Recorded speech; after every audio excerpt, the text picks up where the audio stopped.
नमस्कार दोस्तों, कहानी क्राइम चैनल पर आपका स्वागत है। दोस्तों, आज की हमारी जो क्राइम की कहानी है वो है फरीदाबाद, हरियाणा से। तो चलिए दोस्तों, शुरू करते हैं क्राइम की इस सच्ची कहानी को। 2 अगस्त 2023 का दिन था। राकेश को शराब पीने की पार्टी बंटी ने दी थी, जिसके लिए वो मान भी गया था। उसी शाम को बंटी उसे ठेके पर लेकर गया था। वहां से बंटी ने शराब की बोतल खरीदी और राकेश को लेकर आगरा की कैनाल नहर के पास लेकर आया, जहां पर बैठकर दोनों ने शराब पी। बंटी खुद तो कम पी रहा था, लेकिन राकेश को उसने ज्यादा शराब पिलाई। जब उसने देखा कि राकेश नशे में धुत हो चुका है, तो उसने वहीं पर पड़ी हुई एक ईंट को उठाया और उससे राकेश के सिर पर एक जोरदार प्रहार कर दिया, जिससे राकेश वहीं पर चीख कर गिर पड़ा। इसके बाद बंटी उसे घसीटकर नहर के पास लाया और उसने उसे नहर में धक्का दे दिया। राकेश को नहर में धक्का देने के बाद बंटी ने इस बात की सूचना उसने बबीता को भी दे दी, जिसे सुनने के बाद बबीता बहुत खुश हुई थी। फिर अगले दिन 3 अगस्त 2023 को वो बीपीटीपी थाने में गई, जहां उसने अपने पति राकेश की गुमशुदा होने की रिपोर्ट दर्ज करवा दी। इसके बाद पुलिस राकेश की तलाश में जुड़ जाती है, और जब इस केस की सच्चाई पुलिस के सामने और दुनिया के सामने आती है, तो सभी के सभी एक पत्नी के द्वारा किए गए इस कुकर्म से हैरान हो जाते हैं। पुलिस की छानबीन में इस हत्याकांड की सच्चाई कुछ इस प्रकार से सामने आती है। बंटी फरीदाबाद की एक स्कूल में 7-8 साल से सफाई का काम कर रहा था। 4 साल पहले ही उसकी जिंदगी में बबीता नाम की एक ऐसी औरत आई, जिसने उसकी जिंदगी को ही बदलकर रख दिया था। बबीता बंटी से 4 साल पहले बड़ी ही परेशानी की हालत में मिली थी, जिसकी वजह से बंटी ने उस पर तरस खाकर उसे वहां पर चपरासी की नौकरी पर लगवा दिया था। बबीता पहली ही नजर में बंटी को पसंद आ गई थी। 27 साल की बबीता देखने भालने में काफी सुंदर थी, जबकि शादीशुदा बंटी 2 बेटियों का बाप था। फिर भी बबीता को देखकर वो उसका दीवाना हो गया था। बबीता को स्कूल में नौकरी दिलवाने के पीछे उसका मकसद भी यही था कि बबीता उसका एहसान मानकर उसके करीब आ जाए। ऐसा हुआ भी। बबीता उसके आसपास ही मंडराने लगी थी। वो लंच भी बंटी के साथ ही बैठकर करती थी। ये सिलसिला काफी समय तक ऐसे ही चलता रहा, क्योंकि बबीता की परेशानी को बंटी भांप चुका था। उसे मालूम चल चुका था कि बबीता का पति राकेश भी कोई काम धंधा नहीं करता है, जिसकी वजह से बबीता काफी परेशान रहती है। इसलिए उसने बबीता के पति राकेश की नौकरी भी उसी स्कूल में लगवा दी। राकेश स्कूल बस में कंडक्टर की नौकरी करने लगा था। बबीता की जिंदगी में सब कुछ आराम से चल रहा था, लेकिन तभी उसकी जिंदगी में एक ऐसा तूफान आया, या फिर ऐसा भी कह सकते हैं कि ये तूफान वो खुद ही अपनी जिंदगी में लेकर आई थी, जिसने उसे अंदर तक झंझोड़ कर रख दिया था। 3 अगस्त 2023 को बबीता फरीदाबाद के थाना बीपीटीपी में पहुंची और उसने एसएचओ को अपने पति राकेश के गायब होने की सूचना दी। उसने एसएचओ को बताया कि साहब, मैं और मेरे पति फरीदाबाद की एक स्कूल में नौकरी करते हैं। हम गांव से ही फरीदाबाद अपने काम पर आते जाते हैं। कल शाम को मैं खाना बना रही थी, तभी वो मुझसे बोले कि मैं जरूरी काम से बाहर बाजार जा रहा हूँ, खाना बन जाएगा तब तक मैं वापस लौट आऊंगा। मैंने खाना बनाया, सबको खिलाया और फिर पति की राह देखने के लिए आंगन में आकर बैठ गई। रात काफी हो गई थी, लेकिन वो घर नहीं आए। तब मैंने उन्हें फोन किया, लेकिन उनका फोन नहीं लगा। उनका फोन स्विच ऑफ आ रहा था। इसके बाद मैंने अपने आस पड़ोस के लोगों को इकट्ठा किया और उनकी तलाश में बाजार गई। उन्हें हर जगह खोजा जहां पर उनके होने की संभावना थी, लेकिन उनके बारे में कुछ भी पता नहीं चला। इसके बाद मैं घर लौट आई। मैं रात भर सो भी नहीं पाई।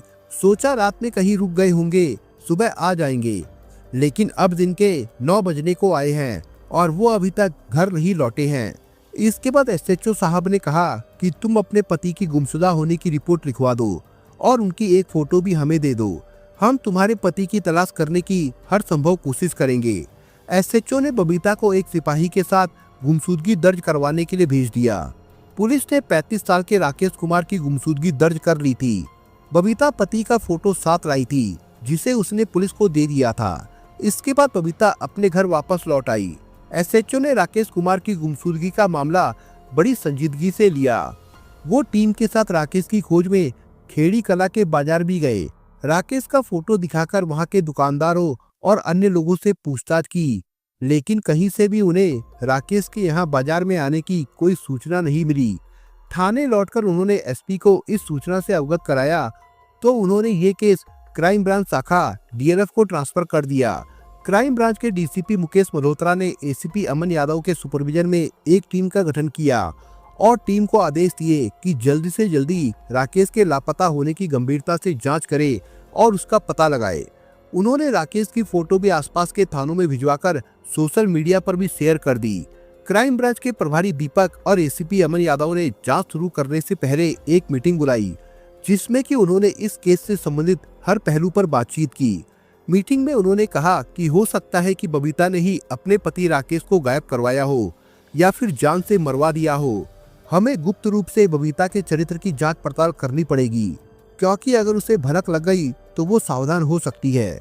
इसके बाद मीटिंग को बर्खास्त करके सभी लोग अपने अपने काम में लग गए। इसके बाद कुछ ही देर में उनकी जीप खेड़ी कला में रहने वाले अशोक के घर की तरफ दौड़ रही थी। रास्ते में एसीपी अमन यादव ने साथ में चल रही क्राइम ब्रांच की टीम को समझा दिया कि उन्हें किस तरह से बबीता के पड़ोसियों से उसके चरित्र के बारे में जानकारी लेनी है। राकेश के घर का पता पूछते हुए क्राइम ब्रांच की जीप राकेश के घर से पहले ही रुक गई थी। क्राइम ब्रांच की टीम के लोग जीप से उतर गए। वो सभी लोग सादे कपड़ों में थे। वो राकेश के घर के आसपास बबीता के चरित्र की जांच करने में लग गए थे।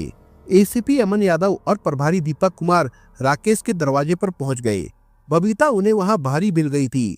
दोनों अधिकारियों को देखकर उसने तुरंत सिर पर पल्ला ले लिया था और आंखों में आंसू भरकर भर्राए स्वर में पूछा, कुछ मालूम हुआ क्या साहब? मेरे पति की कोई खबर मिली? नहीं, अभी तो नहीं मिली, लेकिन हमें भरोसा है कि हम जल्द ही राकेश की तलाश कर लेंगे। प्रभारी दीपक कुमार ने बबीता के चेहरे पर नजर जमाकर गंभीर स्वर में कहा, हम ये मालूम करने आए हैं। इस बार एसीपी अमन यादव बोले, क्या राकेश की किसी से कोई दुश्मनी थी या उसका गांव में किसी के साथ कभी झगड़ा हुआ था? नहीं साहब, मेरे पति झगड़ालू नहीं है। वो बहुत सीधे और अपने काम से काम रखने वाले हैं, बबीता ने बताया। वो बाजार अकेला गया था या कोई और उसके साथ में गया था? अकेले ही गए थे साहब। एसीपी अमन यादव और प्रभारी दीपक कुमार ने कुछ और जरूरी सवाल बबीता से किए। राकेश और वो फरीदाबाद में किस स्कूल में नौकरी करते हैं, ये जानकारी ली और जीप में आकर जीप उन्होंने आगे बढ़ाकर रोक दी। उनके साथ आई क्राइम ब्रांच की टीम के चारों सदस्य भी कुछ ही देर में जीप में आकर बैठ गए। कुछ मालूम हुआ बबीता के बारे में?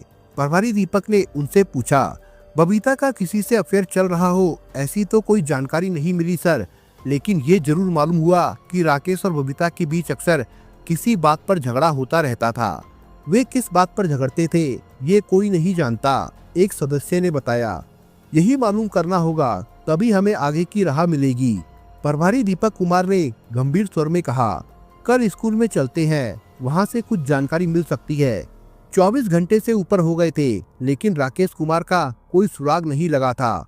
वो घर वापस नहीं लौटा था। उसका किडनैप किया गया हो ये बात भी गलत साबित हुई, क्योंकि किडनैप करने वाले की ओर से कोई फिरौती का फोन नहीं आया था।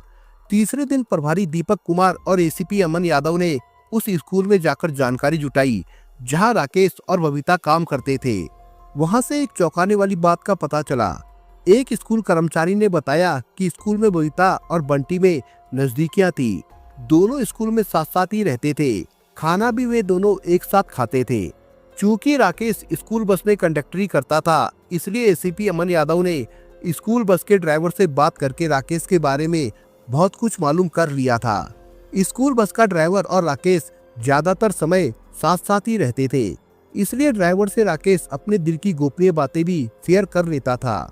ड्राइवर ने पुलिस को बताया कि राकेश अपनी पत्नी बबीता से इस बात से खफा था कि वो बंटी के साथ हंस हंसकर बातें करती है और उसके आगे पीछे मंडराती रहती है। राकेश बबीता को बंटी के साथ मेलजोल न रखने को कहता था, लेकिन बबीता उसकी बात नहीं मानती थी। ड्राइवर ने बताया कि राकेश बंटी से बहुत खपा था। उसने एक बार कहा था कि बंटी यदि नहीं माना तो वो उसका खून कर देगा। ये बहुत गहरी बात थी। ऐसा कोई आदमी तभी कह सकता था जब उसे अपनी पत्नी के बदचलन होने का संदेह हो, पत्नी उसके सामने किसी और के साथ हंसती बोलती हो। बंटी को टटोलना अब बहुत जरूरी हो गया था। स्कूल में उसके बारे में पूछा गया तो मालूम हुआ वो 2-3 दिन से ड्यूटी पर नहीं आ रहा है। ये क्राइम ब्रांच के अधिकारियों के संदेह को पुख्ता करने वाली बात थी। पुलिस ने स्कूल से बंटी का एड्रेस लेकर उसके गांव अडिंग में जाकर उसे तलाश किया तो मालूम हुआ कि बंटी कई दिनों से गांव में नहीं आया है। गांव में उसका पिता शोभाराम, बंटी की पत्नी और बच्चे रह रहे थे। बंटी के बारे में शोभाराम ने बताया कि बंटी अपनी तनख्वाह का एक हिस्सा घर में पत्नी को भेजता है, बाकी अपने खाने पीने के लिए रख लेता है। उसे अब अपनी बीवी और बच्चों से कोई मोह नहीं रह गया है। वो फरीदाबाद में ही किराए का कमरा लेकर रहता है। वहाँ पर कहाँ रहता है ये उसने कभी नहीं बताया। इन बातों का अर्थ ये निकाला गया कि बंटी ने अपना घर परिवार बबीता के साथ आश्रय में छोड़ दिया है। वो बबीता को प्यार करता है। दीपक कुमार ने बंटी के फरीदाबाद वाले किराए के घर को तलाश कर लिया, लेकिन बंटी उस घर में भी नहीं था। वो 2-3 दिन से उस घर में नहीं आया था। बंटी अब पूरी तरह पुलिस के शक के दायरे में आ गया था। उसको पकड़ने के लिए एसीपी अमन यादव ने मुखबिर लगा दिए थे। इसका नतीजा भी सार्थक निकला।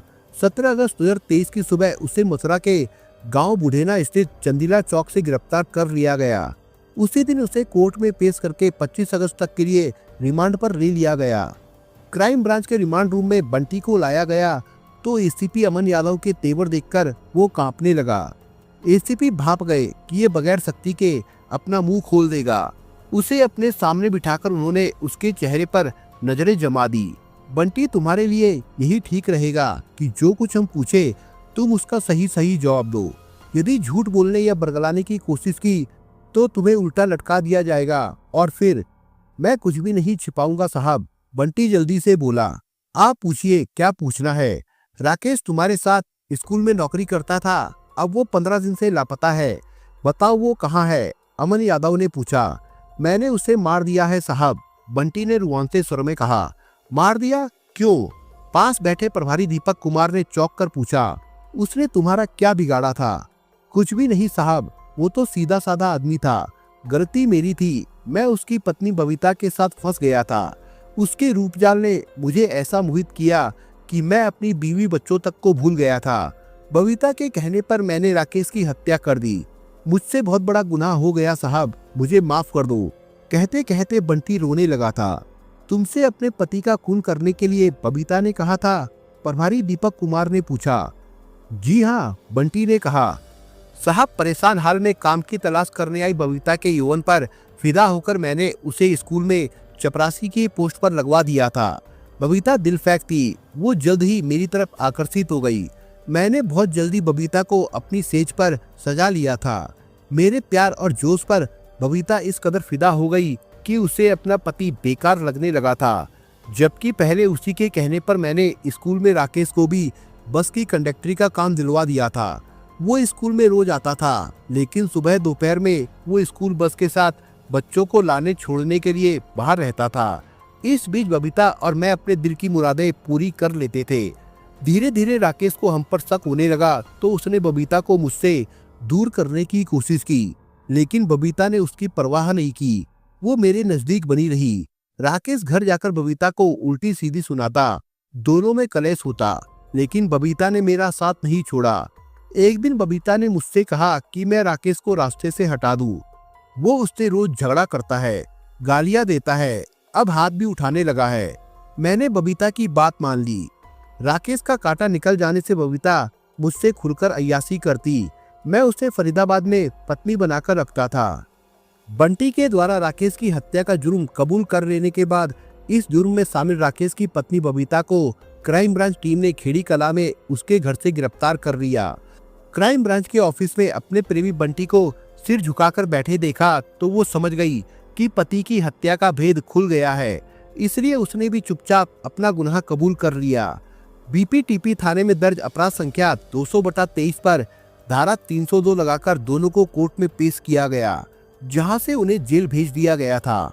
फिर दोनों आरोपियों की निशानदेही पर राकेश की डेड बॉडी की तलाश शुरू की गई। 19 अगस्त 2023 को पलवंत के गांव छज्जूपुर के पास आगरा कैनाल से एसडीआरएफ की टीम ने राकेश के शव को बरामद कर पाने में सफलता पा ली थी।